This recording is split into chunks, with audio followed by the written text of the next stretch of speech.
In a statement of strength, President Ranil Wickremesinghe asserted that the government of Sri Lanka does not align itself with either India or China and firmly stands for Sri Lanka's interests above all else.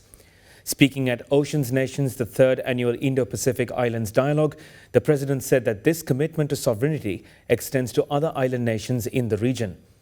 He further added that through the debt restructuring process currently underway with the support of the International Monetary Fund, the country expects to attract more investors and achieve an economic growth rate of 6% in the coming years.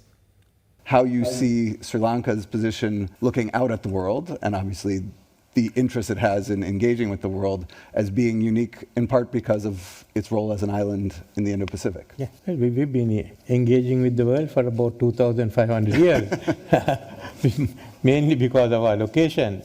Some time back, a person asked me whether we are pro-Indian or pro-Chinese. So I said, definitely I'm not pro-Indian. And I added by saying, I'm also not pro-Chinese. So he asked me, then are you neutral? I said, no, I'm not neutral. I am pro-Sri Lankan. And that's what a lot of people don't understand, that today our priorities are not the same as that of the big powers and others in the region. Whether it be the Indian Ocean or whether it be the South Pacific Islands, our priorities are different.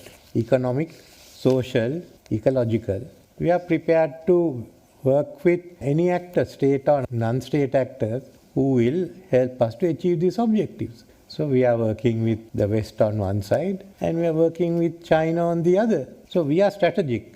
But just because we are strategic, it doesn't mean that we are involved in any military alliances with China or anyone else. So it's in this background that we have to look at the geopolitics of our own islands. In Colombo, what are you trying to accomplish in the region for Sri Lanka? What we are trying to do in Sri Lanka is for the country to develop. For the purpose of developing today, there are many options available. So we are taking follow. I mean, basically, China has come up with its maritime Silk Route, and there has been assistance given everywhere. Then India is now coming up with Saga. Before both of them, Japan still has the best network for foreign assistance. So we want to use that and develop the country. That's all that we are trying to do.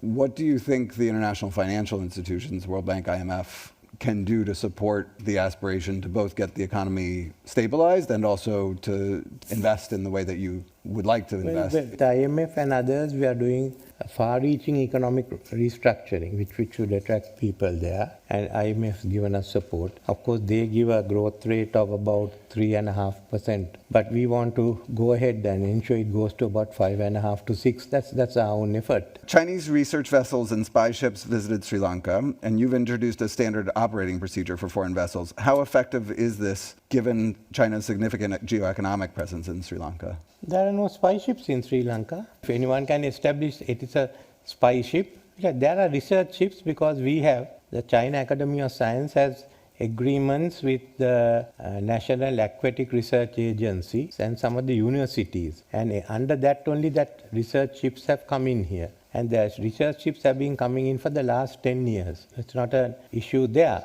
But as far as the ships are concerned, there was a question raised by one of the countries whether it can be used for spying. We don't know, I don't know that. So that's the standing operating procedure was set by the Sri Lankan Navy. Recently, we had discussions with India and we've now we've taken on all the amendments. So any ships that come in now are according to an operation procedure which we have done together with India. So I can't see any ship that's a threat coming in through that operating procedure.